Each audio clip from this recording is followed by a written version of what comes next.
Estudio en la Universidad Abierta y a Distancia en el programa de licenciatura en lenguas extranjeras con énfasis en inglés. Para mí es un placer tenerlo a usted aquí, Víctor.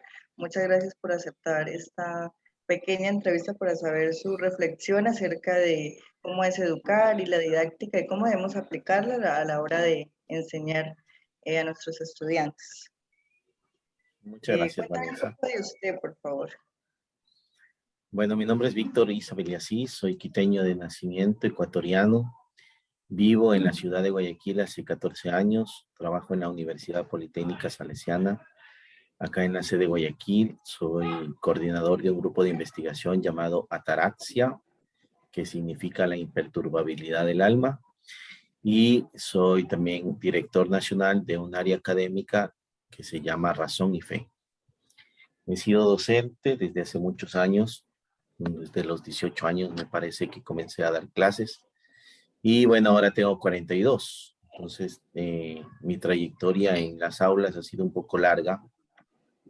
Y como directivo, pues he tenido un vicerrectorado en algún colegio lasallista. He estado también participando en el desarrollo humano y asesoría de algunos proyectos educativos. He dado muchas capacitaciones a nivel de Ecuador y también a veces en Colombia, muy poquitas allá, pero he trabajado en eso. Tengo un doctorado en filosofía, una maestría también en filosofía, también una maestría en pastoral juvenil y mi licenciatura es en educación. Eso es lo que te puedo resumir un poco en lo que hago o lo que tengo Bueno. de títulos. De ahí soy buena gente. Bueno, pues muy interesante toda su trayectoria y espero también aprender mucho de usted. ¿Usted cuánto tiempo dispone para la entrevista, licenciado? Tendríamos como unos 30 minutos. Ok, me parece. Bueno, vamos a empezar con la primera pregunta, que es para usted, ¿qué es educar? Bueno, educar creo que es una facultad humana propia también de la cultura, ¿no? Entonces, me parece que la educación y el educar como un acto humano procura que los hombres lleguen a su más alto grado de humanidad. Eso para mí es educar.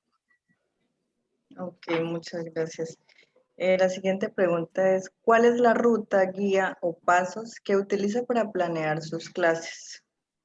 Generalmente las rutas que ya están establecidas a veces por los programas, ¿no? O el pensum académico de las instituciones.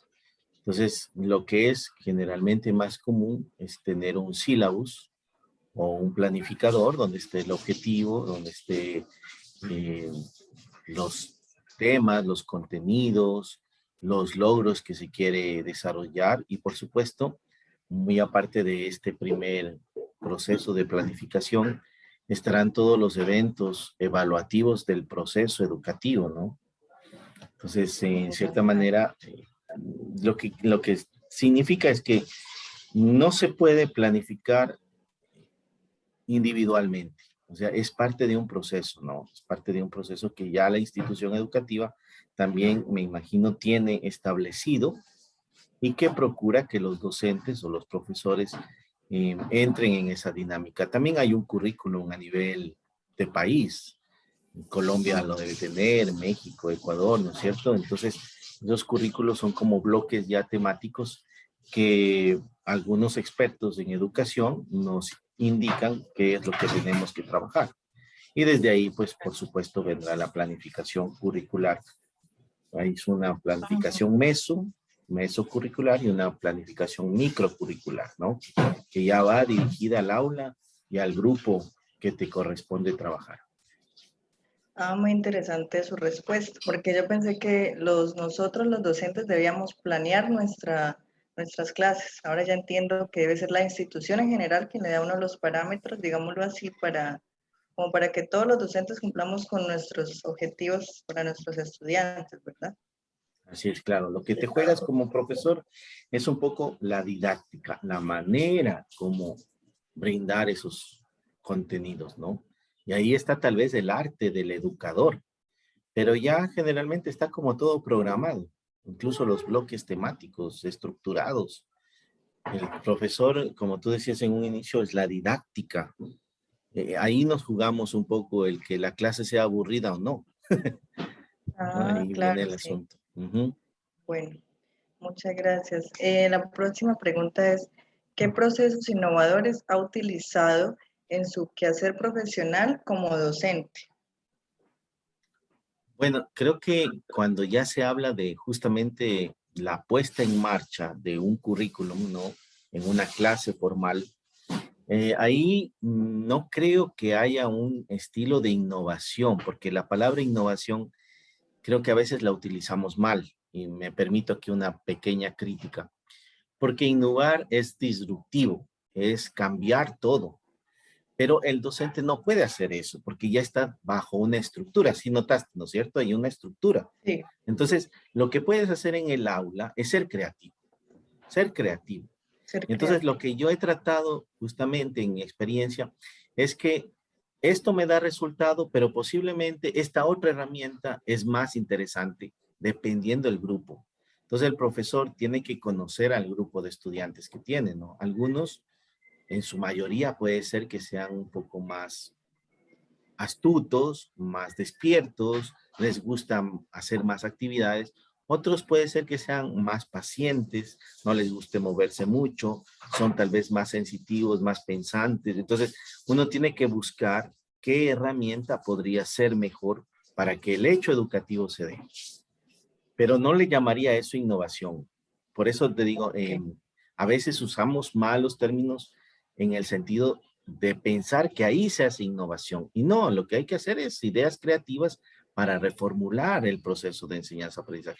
Un profesor se da cuenta cómo le va con un grupo una semana y dice, con este grupo me fue mal esta hora de clases. La siguiente semana voy a intentar hacer esto. Ahí comienza tal vez un proceso de innovación, ¿no? Pero yo creo que Claro. más bien es como responder a la realidad educativa del contexto. Bueno, Ujú. muchas gracias por esa corrección. No hay problema, no, ni no es tuya, es más bien de la corriente pedagógica que nos educan, ¿no? En Sí, ese señor. sentido es, ajá, sí, sí, sí. Bueno, muchas gracias. Bueno, la siguiente pregunta es, ¿qué materiales didácticos ha utilizado en el aula de clases para despertar la curiosidad, creatividad, entre otras habilidades? Ah, eso sí es muy bonito, porque ya aquí viene, por ejemplo, alguna vez usamos cartas, ¿no? Cartas comunes y corrientes con los chicos que traigan de su casa y jugamos entre todos, ¿no? Un gran roomie, por ejemplo. Entonces, involucras algo que parece malo, pero pues, en el proceso educativo puede servir. ¿Qué más he utilizado? He utilizado en lo que se llama no plastilina, sino que hay unas barras grandes de lo que se hace como masa para artesanías, ¿no? No recuerdo bien el nombre, pero es una masa especial. Entonces, con gente adulta, con jóvenes o con niños, eso ayuda muchísimo, ¿no? Dependiendo también la temática. ¿Qué más? Depende también, por ejemplo, si tú das literatura o como tú dices en el idioma inglés, mucha gente utiliza las tarjetas para trabajar idioma inglés, ¿no? Sí, Ah, cosas por el claro. estilo, ¿sí o no? Sí, Asimismo en señor. literatura.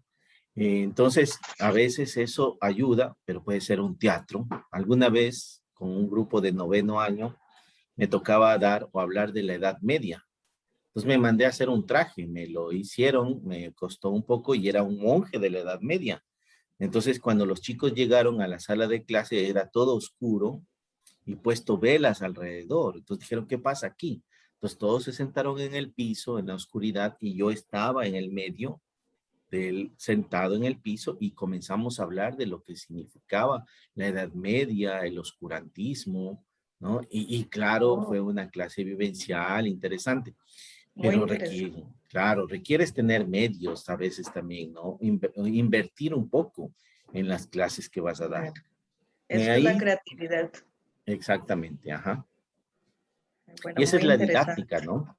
La didáctica, porque la didáctica también se reflexiona mucho. Yo tengo un libro de didáctica que me parece que está acá, Ya que hablas de didáctica, no sé si lo lees, entonces es la Sí, didáctica para la educación en la fe. en la fe. Interesante, entonces la Sí, didáctica se usa para todo, ¿no? Porque ahí está el arte del profesor, enseñarle al profesor a ser profesor es una de las cosas que la carrera de educación es lo que tiene que afianzar. claro. Ajá. Bueno, bueno, muchas gracias por esa respuesta. La siguiente pregunta es, ¿cómo planea usted sus clases desde lo logístico y por qué considera importante lo holístico para la planeación de una clase? Lo holístico es tener claro que el ser humano está completito y que está completito en todo su contexto. Entonces, aquí hay un problema porque siempre fragmentamos. Es un problema de la educación, la fragmentación en horas de clase. Que en esta hora ciencias naturales, que en esta hora matemáticas, que en esta otra. Así no se puede planificar holísticamente. Por eso hay una opción que se llama proyectos de aula, ¿no? Pero que tampoco es que sean la solución. Entonces, realmente planificar holísticamente es tener clarísimo que el niño, que la persona se relaciona muchísimo con todo su contexto. Y eso hay que tener claro. O sea, no es solamente darle matemática y enseñarle a sumar, es cómo esa suma se vuelve significativa para su vida y cómo lo puede poner en práctica. En su vida personal. Claro. Exactamente. Así es el asunto, ¿no? Entonces, cuando yo planifico, trato de que las clases que les doy no se queden en el contenido teórico, sino que también se vuelva práctico. Eso en la filosofía es unir libertad con voluntad, ¿ya? Y entre la Claro. libertad y la voluntad, la razón. Entender por qué mi libertad debe accionarse, debe transformar una sociedad. Ujú. Ah, bueno, bueno, sí, señor. Muchas gracias por su respuesta. La próxima es, ¿utiliza usted algún medio digital para la planeación de sus clases? Como por ejemplo, ¿cuál y por qué? Si su respuesta es sí, ¿cree que esto estimula a sus estudiantes? Bueno, desde el proceso de la universidad, nosotros tenemos un aula virtual de aprendizaje cooperativo que se llama el ABAC.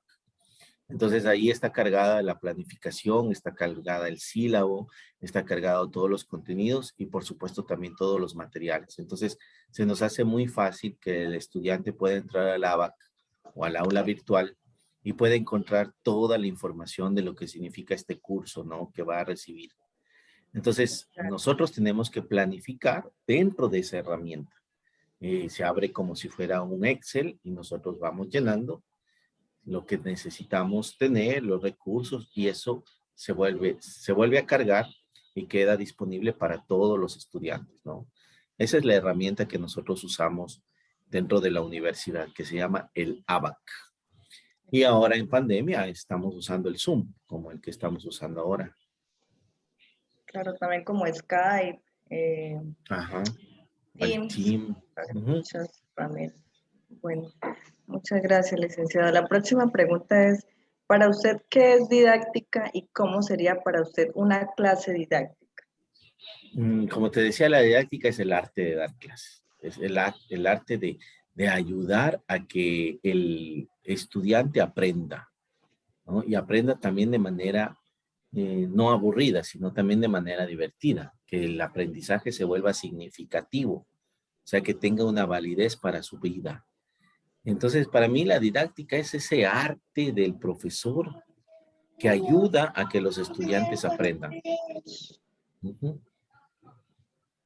Bueno, muchas gracias.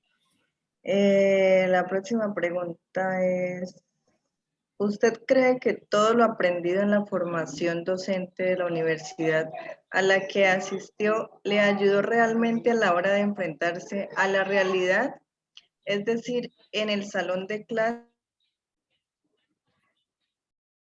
Ayudar, sí, realmente ayuda porque es los contenidos teóricos que te van dando y sobre todo los profesores en la universidad que yo estudié, en la Universidad Católica del Ecuador, pues realmente fueron magníficos, ¿no? nos ayudaron muchísimo las experiencias docentes. Entonces, yo tal vez no sería tan buen profesor si no hubiera estudiado en esa universidad. O sea, Claro. en realidad me sirvió. Pero también tenía un plus, que yo trabajaba y era religioso, hermano de La Salle. Entonces, los Ah, hermanos de La Salle tienen una cantidad de cursos, o sea, vivimos dentro del proceso educativo. Hacemos la reflexión del proceso educativo, ¿no? Y por ese motivo creo que eso ayudó mucho. Entonces, no basta ser profesor solo porque te dice un cartón. No, no hay que apasionarte. O sea, si no eres apasionado por la educación, por ayudar a la gente, por entenderla, por comprenderla, por ayudarla, no sirve de mucho tener un cartón de la universidad. O sea, esta claro. profesión no es como tal vez ser abogado, digo, ¿no? Digo, o cualquier otra, y poder Sí, trabajar, bueno, como taxista. O sea, un profesor puede hacerlo también como taxista, ¿me entiendes? Pero un profesor tiene que apasionarse, pues, por la persona a la que está educando. El abogado no tiene que apasionarse por su cliente, le está defendiendo. está Después de defendiendo. eso nos vemos y chao. Pero Claro. acá estás transformando una vida. Entonces, en la educación, por eso el educador, en cierta manera, se vuelve ese pedagogos griego, ¿no? ¿Te acuerdas? Que significa que le llevaba de la mano al conocimiento, al encuentro con la sabiduría. Ese es un Sí, pedagogo. Entonces, si la claro. universidad es bueno, pero si no estás apasionado por lo que haces, no sirve mucho. Claro, tiene mucha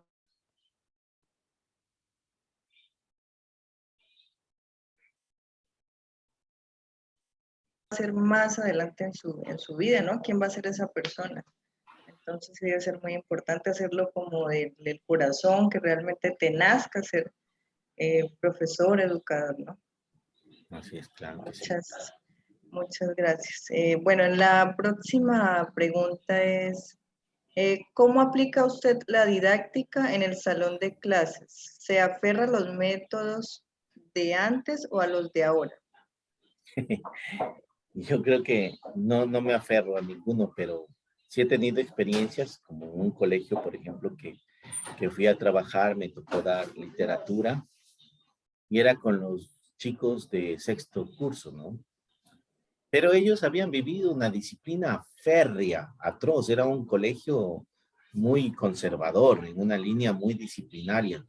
Entonces yo llegué y moví las bancas y les hice que dibujen, que se sientan muy contentos. Entonces, claro, el inspector venía, que era un reverendo religioso, ¿no?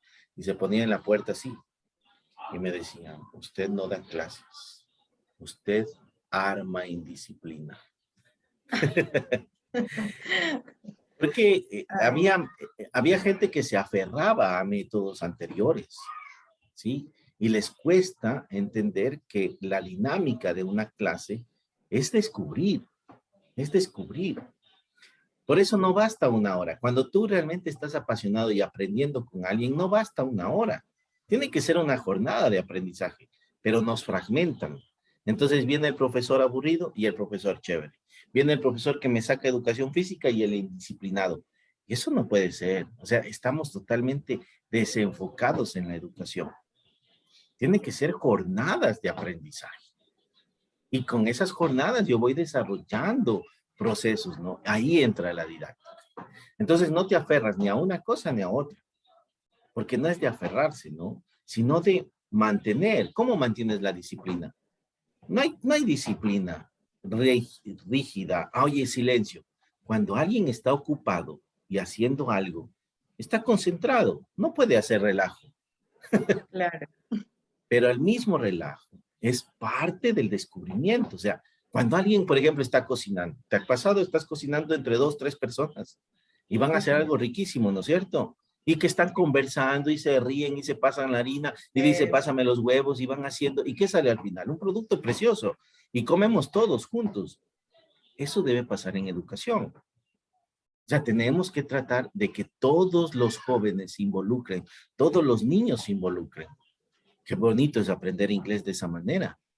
No que, ay, claro, mira, dijiste mal y me río de ti, ¿no? Y así pasa. Claro, Entonces, claro, el otro niño se cohíbe y no quiere hablar en inglés. Pero en cambio, si fuera otra cosa bien chévere, despacito el inglés, ¿no? Conversando suavemente entre todos, viviendo un proceso, sería lindísimo, no tendríamos que aprenderlo. Porque pasamos, mira, casi 20 años en el colegio y no salimos del verbo to be. exacto. Sí, es Así cierto. es. Exactamente. Y Yo tienes que creo irte a especializar para aprender inglés.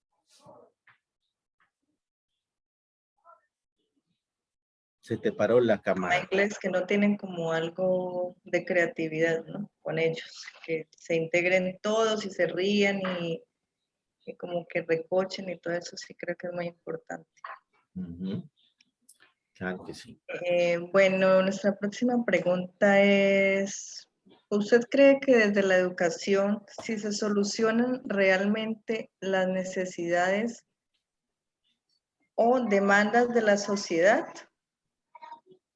Sí, yo creo que puede solucionarse, pero depende de las demandas.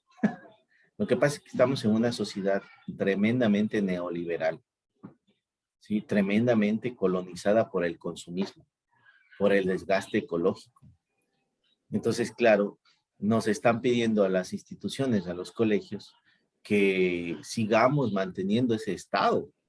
O sea, lastimosamente, la empresa ecuatoriana o la empresa colombiana dice, necesito administradores de empresas. Y los colegios y las universidades y los institutos superiores alzan la mano y dicen, yo te los hago, como si fuera una fábrica de sujetos. Entonces, claro, si esas son las demandas, una demanda de producción, de trabajo, pues, la educación, por supuesto que le está dando una mano a la sociedad. Pero por eso la educación también se vuelve una crítica a la sociedad actual. Porque le dice, hey, espérate un momento, no podemos hacer este daño al planeta. Entonces, claro, aparecen profesiones que justamente cuestionan, innovan, tienen disrupción para cambiar ese panorama, ¿no? Ese panorama de desgaste ecológico, de consumismo atroz, de falta de humanidad. O sea, sí me comprendes, ¿no? Entonces, Sí, hay, señor. lastimosamente hay universidades, hay colegios que están en la línea neoliberal y que siguen manteniendo el sistema. Y hay muy pocos colegios que realmente se mantienen en una línea crítica, reflexiva y que quieren transformar una realidad. Ese es como el problema de la educación actual también, ¿no? ¿Hacia dónde vamos? Pero por supuesto que sí, las demandas de la sociedad siempre van a estar presentes. Las podemos satisfacer, pero depende cuáles sean esas demandas. Claro, sí, señor. Me parece muy interesante esa respuesta. Nuestra próxima pregunta es, ¿cuál considera es el objetivo principal de la educación? Bueno, desde mi punto de vista, la educación debe ayudar y aportar a la transformación del mundo, ¿no? Y tenemos muchos problemas, hay mega problemas en este instante. Ya los mencioné algunos. Entonces, claro, la educación, desde mi punto de vista, y lo vuelvo a repetir, tiene que transformar el mundo. Tiene que ser una educación crítica, reflexiva y constructiva. No estoy hablando de irnos en contra, no hablo de hacer revoluciones, no, sino que la educación tiene que aportar directamente a construir un mundo mejor y ojalá más equitativo para todos. ¿De acuerdo? Pero eh, por eso digo para mí, porque puede ser que haya otras personas que están a cargo de la educación. Mira que a veces los que son rectores, ¿sí? O los que están administrando los colegios no saben nada de educación, saben de economía, saben de administración de empresas. Entonces significa que a veces los colegios o las instituciones o las universidades se vuelven empresas, no se hace educación, ¿no? Entonces Claro, es importante hacer esta diferencia. sí, señor.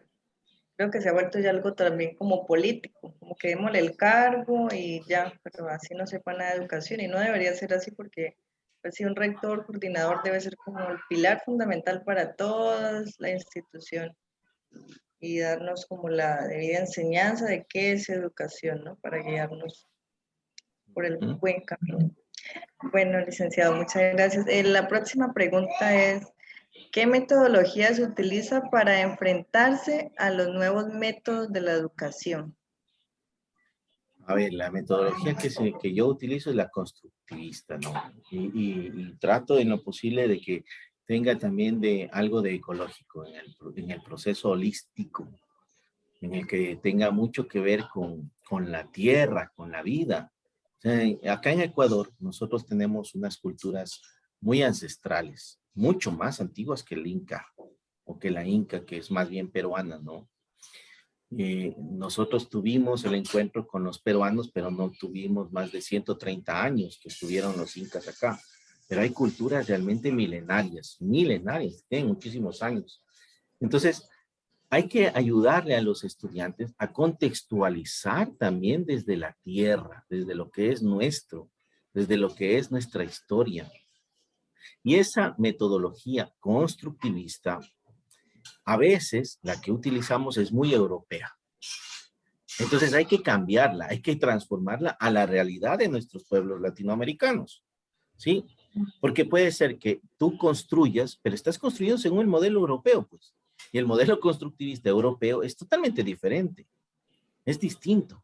Acá es importante, mira, y perdón que lo diga así, me voy a ir un minuto más tal vez, pero el asunto del agua, del medio ambiente para un ecuatoriano es vital. Y yo creo que para un colombiano es vital porque somos de los países que más biodiversidad tenemos en el mundo. Y sabes si podemos reconocer las plantas y cuál te sirve para la salud o no. ¿Hacemos eso en la escuela? No lo hacemos. Entonces puede ser que Claro. construyamos pensamiento, pero hay que construir realidades. Hay que acercarse a lo que es nuestro. Entonces por eso hay gente que en vez de cuidar un árbol lo derriba, que no se está dando cuenta de que ese árbol es mucho más antiguo que tú y se merece un respeto espectacular.